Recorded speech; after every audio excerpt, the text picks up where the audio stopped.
in the Central Archive of the Ministry of Defense of the Russian Federation, in the fonds of the 18th Army, file number 114 from inventory 10042 is kept.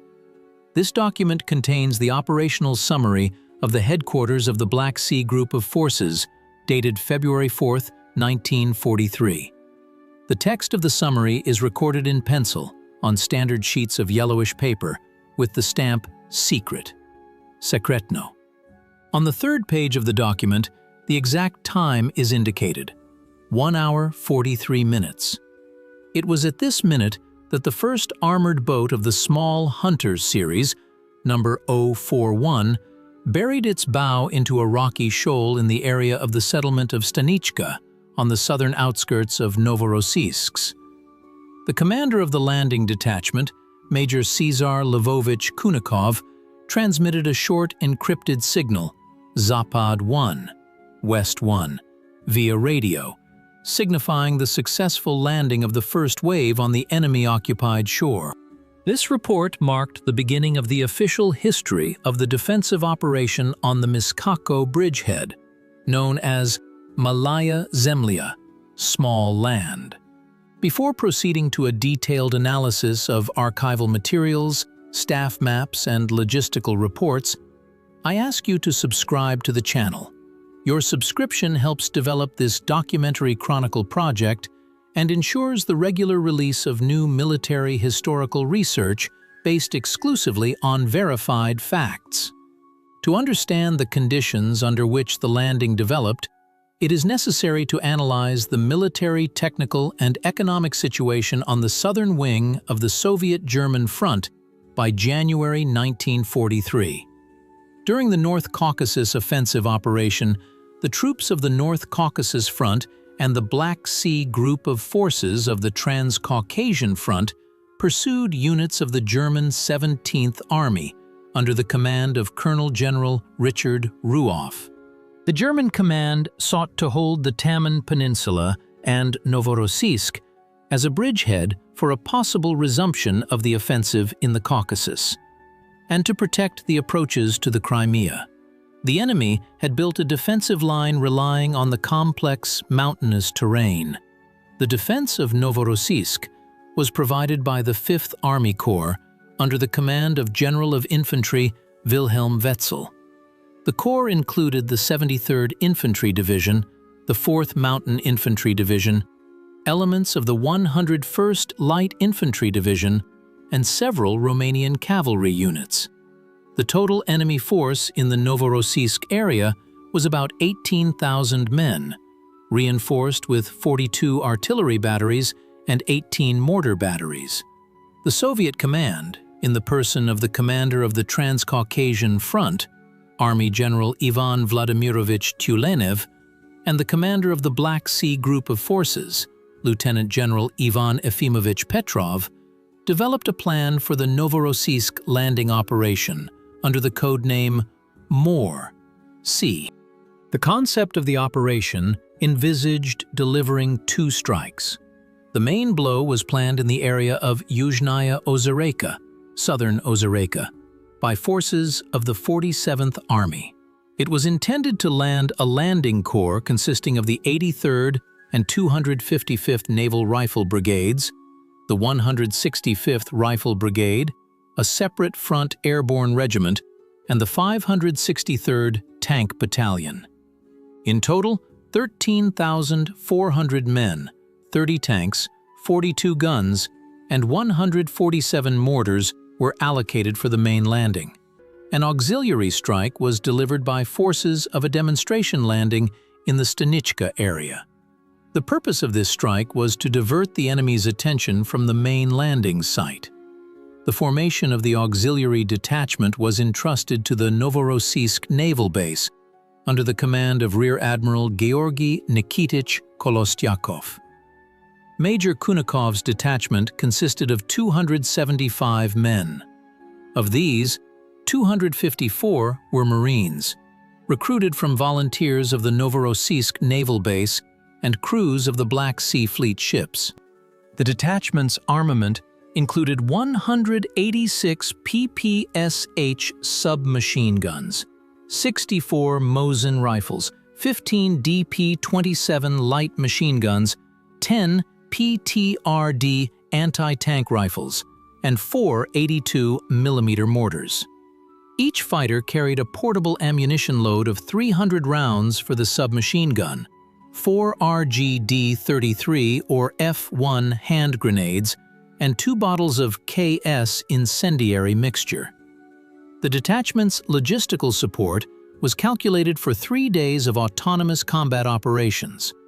Resupply was to be conducted by sea from Gelendzhik, with a transit distance of 32 kilometers. The average speed of the landing craft, consisting of G5 type torpedo boats and DB type landing motorboats, was 9 knots for the boats and up to 30 knots for the torpedo boats.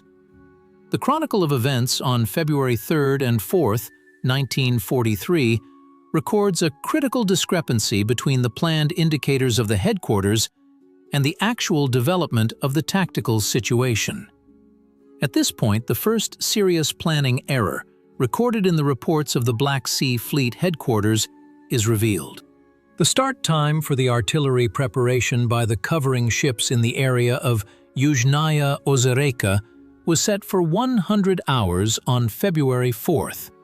However, due to unsatisfactory communications organization and stormy weather in Tsemez Bay, the ships of the main landing forces landing group departed from their basing points in Tuapse and Gelendzhik with a delay of 1 hour and 40 minutes. As a result, the artillery preparation began before the landing craft approached the shore. The fire was conducted over areas without adjustment, which allowed the enemy's coastal defense to restore its fire system by the time the landing craft directly approached. The main forces of the 83rd Independent Naval Rifle Brigade came under dense barrage fire from the German 164th Coastal Artillery Battery.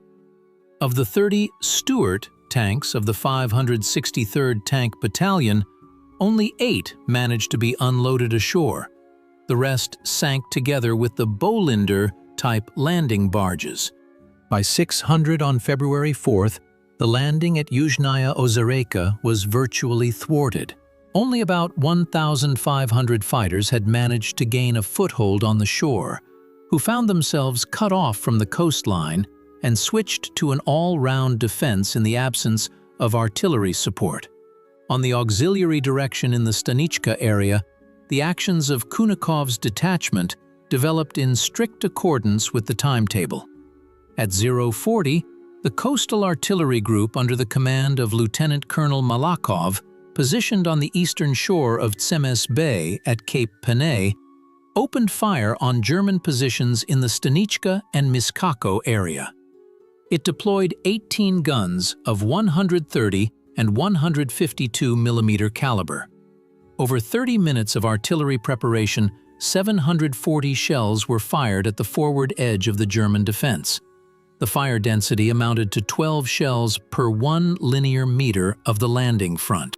Simultaneously, IL-2 ground attack aircraft from the 62nd Air Regiment of the Black Sea Fleet Air Force struck enemy strongpoints on heights 289.0 and 443.0. At 1:11, torpedo boats laid a smokescreen 1,200 meters wide along the Stanichka shoreline. Under the cover of smoke, landing motorboats approached the piers of the destroyed fish processing plant. The first assault group, under the command of Senior Lieutenant Vasily Botilev, broke into the first trenches of the German 73rd Infantry Division. During 40 minutes of close combat using cold steel and hand grenades, the Soviet Marines eliminated firing points in the buildings of the fish processing plant and captured the railway loop, securing a bridgehead 700 meters wide along the front and up to 400 meters deep.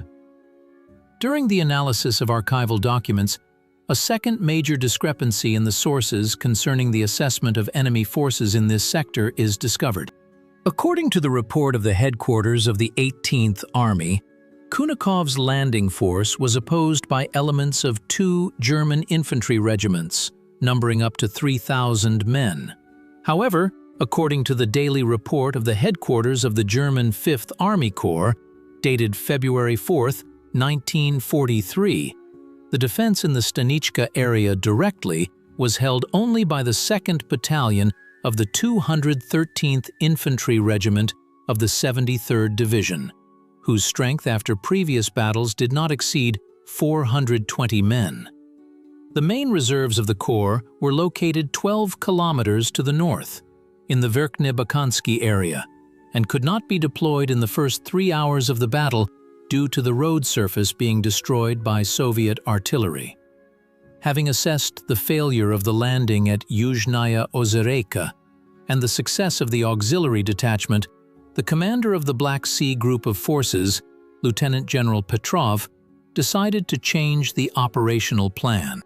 At 4:20 hours on February 4th, Rear Admiral Kolostyakov received an order to redirect all reserves intended for the main attack to the bridgehead in the Stanička area. This maneuver required an immediate restructuring of the entire logistical system of the operation. On the night of February 4th to 5th, additional units were delivered to the small patch of land captured by Kunikov's men, which at that time measured only 2 square kilometers. The remaining battalions of the 255th Independent Naval Rifle Brigade, under the command of Colonel Gordeyev, numbering 2,100 men, were landed, as well as 350 soldiers from the 165th Rifle Brigade. With them arrived 4 ZIS 376mm guns and 12 120mm mortars with ammunition calculated at 80 rounds per gun. The German command realized the danger of the bridgehead's expansion only by noon on February 4th. Against the Soviet troops, units of the 186th Infantry Regiment of the 73rd Infantry Division and separate companies of the 4th Mountain Infantry Division, withdrawn from positions in the Volchi Vorota Pass area, were thrown in. The German artillery took up positions on the slopes of Mount Koldun, height 443.0, from where the entire bridgehead and the adjacent waters of Tsemes Bay were swept by fire. The mountain's height provided the enemy with absolute visual observation of the Soviet troops' actions. Any movement during daylight hours provoked immediate artillery or mortar fire. The density of German fire from February 5th to 8th increased to 2,000 shells and mines per day. By February 9, 1943, the Soviet troops on the bridgehead, which received the official name Myskhako, had expanded the occupied territory to 4 kilometers along the front and up to 3.5 kilometers in depth. The 83rd Independent Naval Rifle Brigade, the 51st Rifle Brigade, and the 107th and 165th Rifle Brigades were transferred to this territory. The total strength of the Soviet grouping at Myskhako reached 17,000 men. The armament consisted of 42 guns of 76mm caliber, 18 guns of 122mm caliber, and over 100 mortars of various calibers. Command of the troops was assumed by the headquarters of the 18th Army under the leadership of Lieutenant General Konstantin Nikolaevich Leselidze. On February 12, 1943, during a night inspection of anti-tank positions in the area of the ship repair yard, Major Kunikov was seriously wounded by the explosion of a stray German 105mm shell. He was evacuated by torpedo boat to a hospital in Gelendzhik, where 2 days later, on February 14th, he lost his life from his wounds. Command of the detachment was assumed by Senior Lieutenant Botilev. By this time, the bridgehead had turned into a continuous, fortified area. Due to the impossibility of digging full-profile trenches in the rocky ground, Soviet soldiers used the basements of destroyed stone buildings in Stanička. connecting them with communication trenches reinforced with sandbags. 230 machine gun nests, 42 camouflaged positions for anti-tank rifles, and 18 underground dugouts for command personnel were equipped. The period from February 15th to April 15th, 1943, was characterized by the transition of combat operations in Myskhako to a positional phase with high intensity of artillery and aviation impact. The German command developed an operation to eliminate the bridgehead, code-named Neptune. Forces from the 4th Air Fleet of the Luftwaffe, under the command of General Feldmarschall Wolfram von Richthofen, were brought in to participate in the operation. The group included units of the 3rd Bomber Wing, Legion Condor, and the 51st Fighter Wing, Molders. Up to 500 German aircraft, including Junkers Ju-87 dive bombers, were concentrated at the airfields of Taman and Crimea. The German offensive, as part of Operation Neptune, began at 0630 hours on April 17, 1943. Over 1,500 tons of aerial bombs were dropped on the Soviet bridgehead, which by that time covered an area of about 30 square kilometers.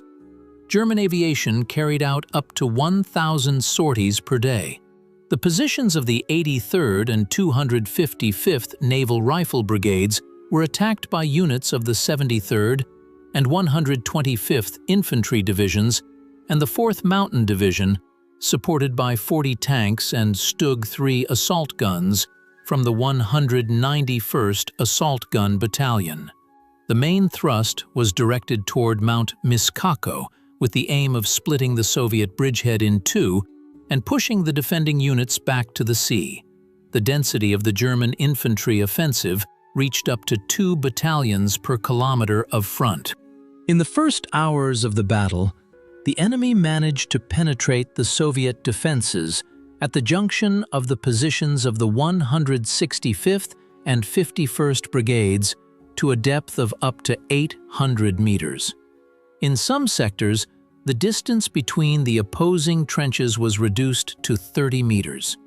Soviet artillery from the eastern shore of Tsemes Bay, using data from forward observer posts located directly within the infantry combat formations on Myskhako, opened massive fire on the advancing enemy columns.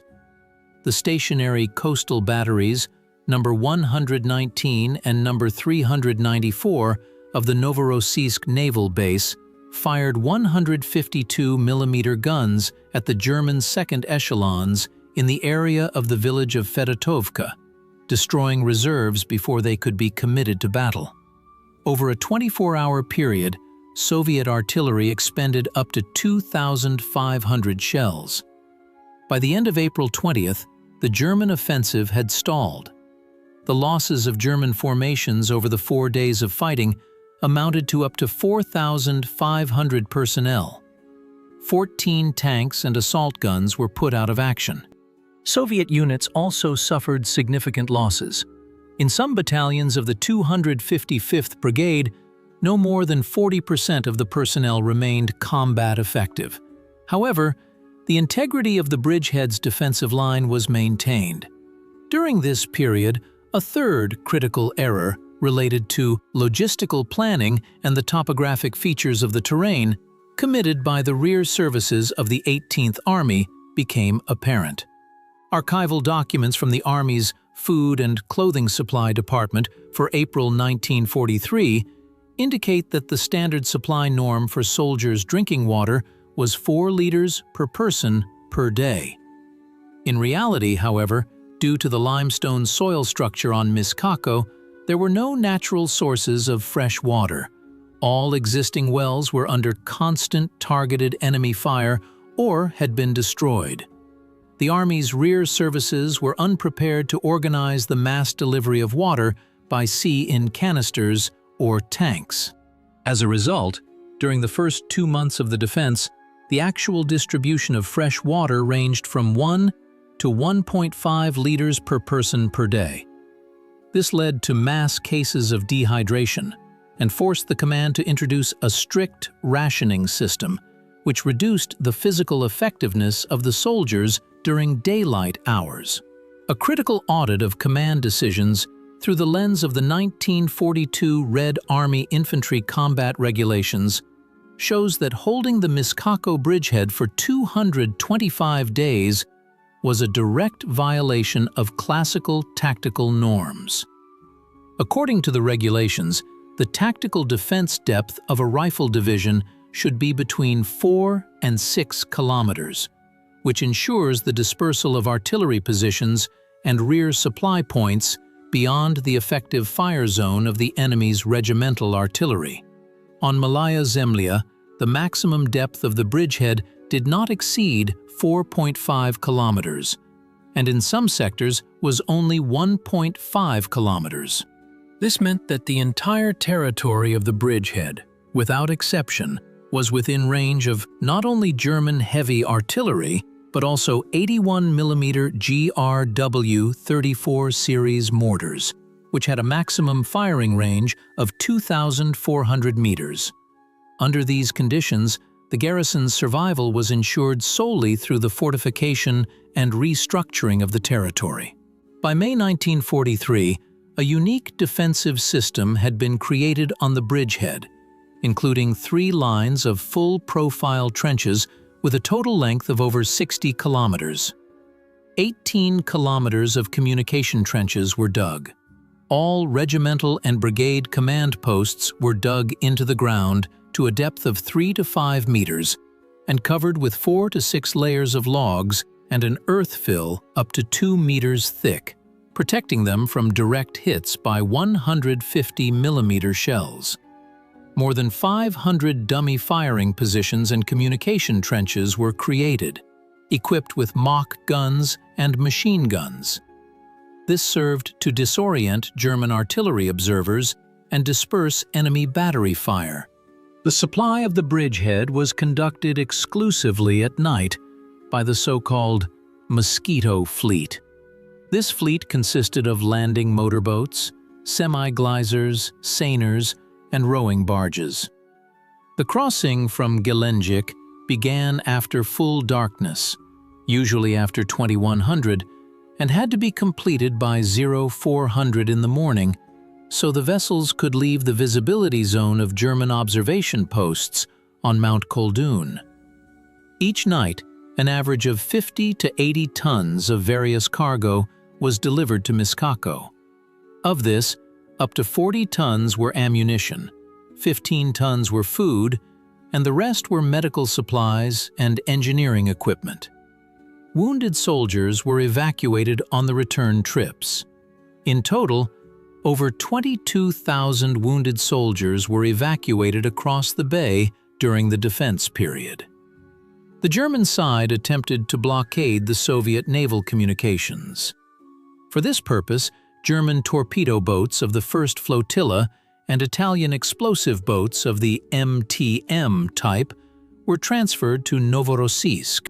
German coastal artillery from the Shirokaya Balka area systematically fired on the Soviet vessel Fairway, using flares and searchlights with a power of up to 2 billion candles. During the operation, 18 Soviet landing motorboats and cutters were sunk.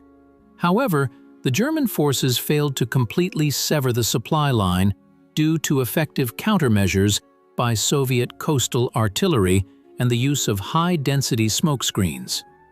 In June and July 1943, the intensity of fighting at Myskhako decreased, taking on the character of a sniper war and artillery duels. Up to 300 Soviet snipers were actively operating on the bridgehead. According to reports from the headquarters of the 18th Army, over 1,200 enemy soldiers and officers were incapacitated by sniper fire during the summer period.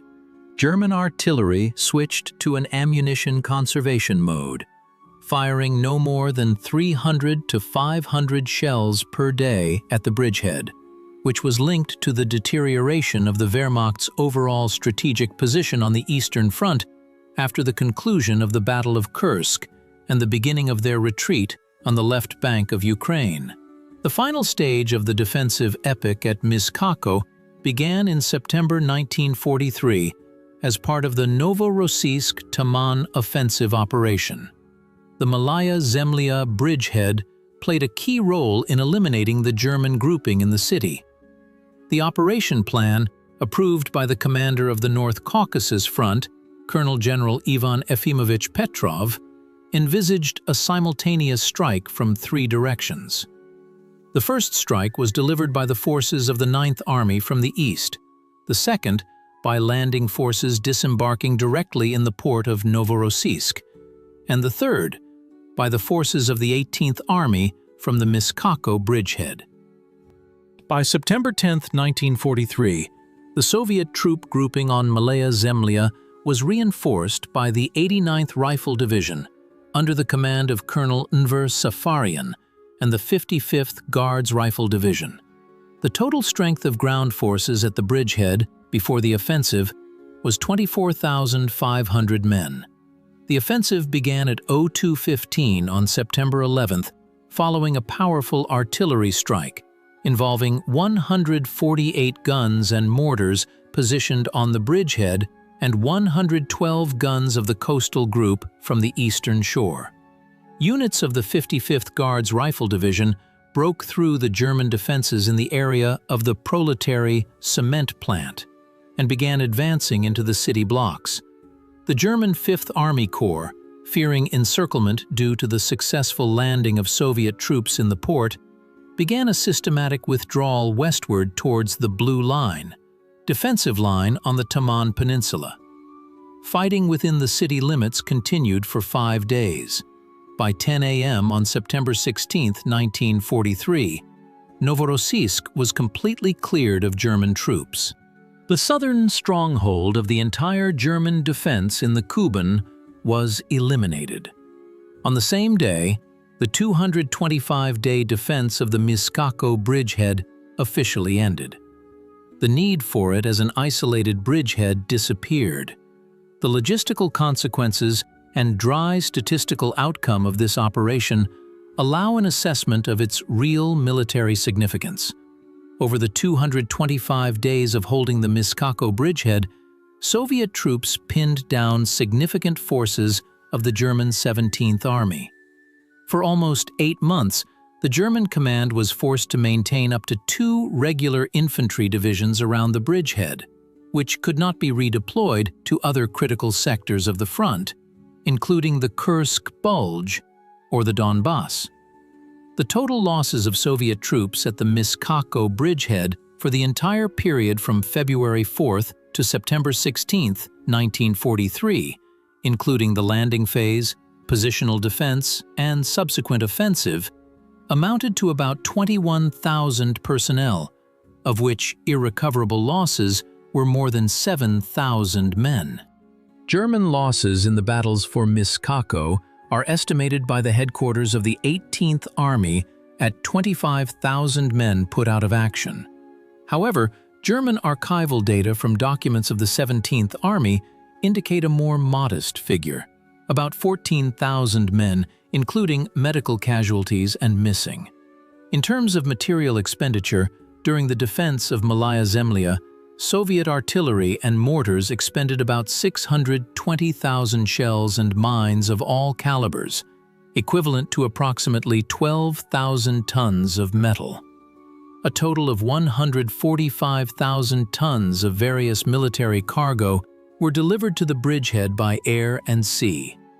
Engineer units laid more than 35,000 anti-personnel and anti-tank mines on the bridgehead, of which about 12,000 were recovered and reused from German minefields.